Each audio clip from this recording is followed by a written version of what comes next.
ඔබ සැම ආදරයෙන් පිළිගන්නවා හොස්පිටැලිටි ඉන්ස්ට්‍රක්ටර් YouTube channel එකට.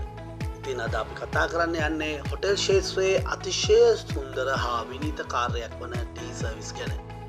ඉතින් තේ එකක් නිවැරදිව සකස් කිරීම සහ අමුත්තන්ට නියමාකාරයෙන් මේ තේ එකක් පිරිනැමීම හොටල් සේවකයෙකුට වගේම ගෘහණියකට හෝ වෙන ඕනෑම කෙනෙකුට ඉතාම වැදගත්.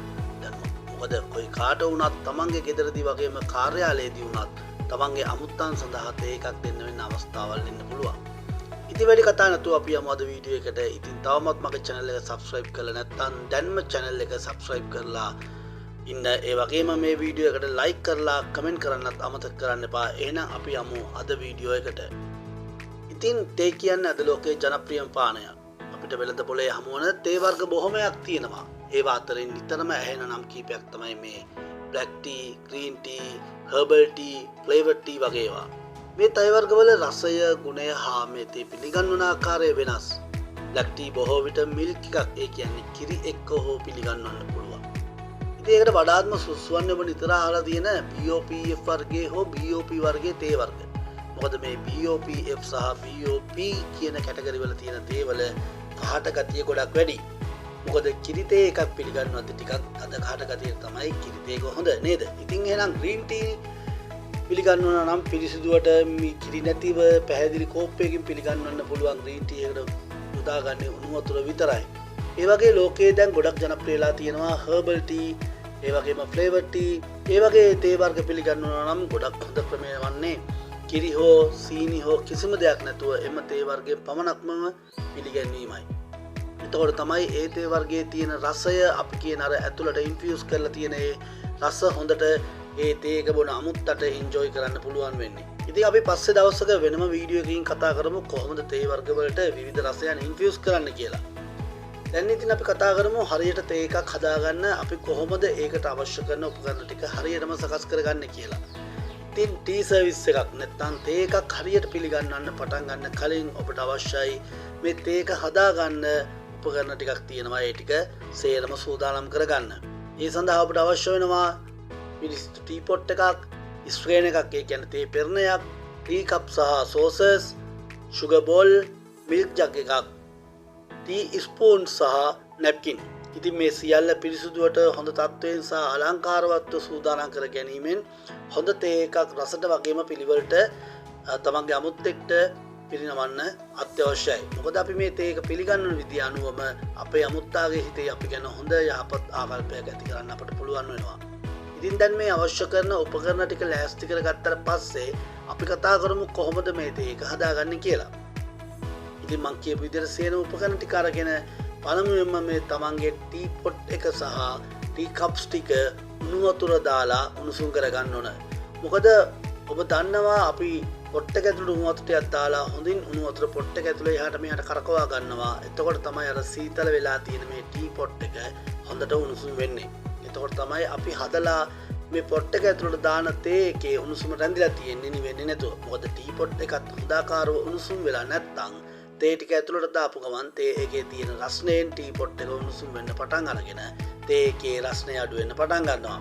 ඒ වගේම තමයි ටී කප් එක. ඉතින් ටී කප් එකකට අපි උණු වතුර ටිකක් දාලා ඉතින් එහෙනම් අපි පටන් ගමු අපේ තේ එක හදන්න. ඉතින් ඊළඟට ටී පොට් එකට ඔබට අවශ්‍ය එක් තේ කෝප්පයකට තේ ස්පූන් එක බැගින් දාලා තේ කීපයක් හදනවා නම් අමතරව තව තේ එක හැන්දක් දාගන්න. ඉතින් ටී කප් එකක් හදන්න අවශ්‍ය වෙන්නේ තේ කොළ එක තේ හැන්දයි. ඉතින් තේ කීපයක් හදනවා නම් අමතරව තව තේ හැන්දක් දාගන්න. ඊට පස්සේ හොඳින් නටවාගත් උණු වතුර ටී පොට් එකට දාලා විනාඩි 3ක් 5ක් අතර කාලයක් මේක ස්ටීප් වෙන්න එහෙම නැත්නම් පැහෙන්න දෙන්න. ඉතින් මේ වෙලාවේ කියන්න ඕන උණු වතුර ගනිද්දී උණු වතුර එක බුබුලු දාලා 100ක් නටන මට්ටම වෙනකන් නටන්න දෙන්නේ නැහැ. අපි ඊට කලින් වතුර එක යටින් උඩට බුබුලු මතුවෙන්න පටන් ගනිද්දිම මේ වතුර එක ගන්න ඕන තේ එක හදන්න. මොකද නැත්නම් මේ වතුරේ තියෙන හොඳ ගුණාංග, හොඳ මිනරල්ස්, ඒ වගේම හොඳ නියුට්‍රිෂන්ස් වතුරේ තියෙන දේවල් විනාශ වෙලා යනවා 100%ක් උණු වතුර නටුවම ගත්තාම.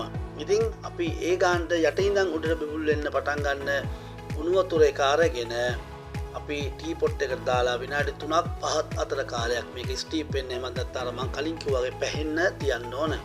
ඉතින් මෙහෙම අපි උණු වතුර දාද්දී මේකට අපිට අවශ්‍ය කරන සම්පූර්ණ උණු වතුර ප්‍රමාණයම පොට් එකට දාගන්නේ නැහැ. අපි මේ පෝච්චියෙන් අපිට අවශ්‍ය තේ ප්‍රමාණයෙන් කාලයකට අඩු ප්‍රමාණයක් නැත්නම් තේ කොළ ටික වැහෙන ප්‍රමාණයට තරමක් වැඩිපුර තමයි උණු වතුර දාලා අපි මේ විදියට මේක පැහෙන්න නැත්නම් ස්ටීප් වෙන්න ඉඩ තියන්නේ. දැන් එතකොට ඔබට ටික වෙලාවක් යද්දී මෘදු තේ සුවඳක් දැනෙන්න ගන්නවා. මොකද මේ වෙනකොට හොඳට තේ එක පැහෙන ගමන් තියෙන්නේ.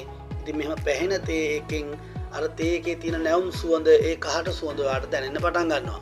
ඊට පස්සේ ඔබට අවශ්‍ය ඉතිරි උණු වතුර ටිකත් ටී පොට් එකට දාලා අපි ඊට පස්සේ ස්ට්‍රේන් එකක් භාවිතා කරලා අමුත්තන්ට තේ කෝප්ප වලට පිළිගන්වන්නත් පුළුවන්.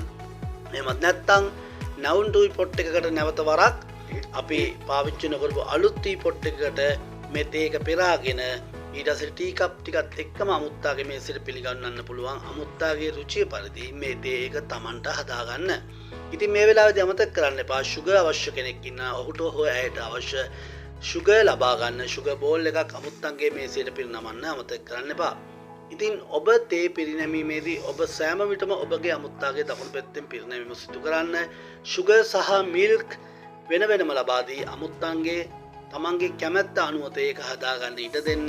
තේ සමග බිස්කට් හෝ ලයිට් ස්නැක්ස් අලංකාර ලෙස පිරිනමන්නත් පුළුවන්. මෙහිදී ඔබේ උණුසුම් මිත්‍රශීලී භාවය හා තමන්ගේ බොඩි ලැන්ග්වේජ් එක අතිශයින්ම වැදගත්. මොකද ඒක අනුව තමයි ආකර්ශනීය සහ මිත්‍රශීලී තේ එකක් පිළිගන්වන්න පුළුවන්. මොකද එතකොට තමයි අමුත්තාට තමන්ගේ කම කියන එක දැනෙන්නේ. ඉතින් ටී සර්විස් නැත්තම් තේ එකක් පිරිනැමීම කියන්නේ අතිශය සරල නමුත් ගෞරවනීය සේවාවක්. ඔබ නිවැරදි ක්‍රමයෙන් ඉගෙනගෙන සෑම විටම පිරිසිදුව විනීතව සහ ගෞරවයෙන් මේ වැඩේ කරොත් ඔබට ඔබේ අමුත්තන්ට දීර්ඝ කාලයක් මතකයේ පවතින අනර්ඝ අත්දැකීමක් ලබා දෙන්න පුළුවන් වෙන එක නොඅනුමානයි. ඉතින් ඔබට ඔබගේ ජීවිතයට මේ වීඩියෝ උපකාරී වුණා නම් Hospitality Instructor channel එක subscribe කරන්න, like එකක් දාන්න, ඔබේ මිතුරන්ටත් මේ වීඩියෝ එක බෙදා ගන්න අමතක කරන්න එපා. බොහොමත් ස්තුතියි වීඩියෝ එකත් සමග රැඳී සිටියාට. ඒ වගේම වෙනත් දවසකදී කොහොමද අපි ටී සර්විස් එකක් කරන්න කියලා වීඩියෝ එකක් තරන් එන්නම්. ඉතින් අදට සමු ගන්නම්. බොහොමත් ස්තුතියි.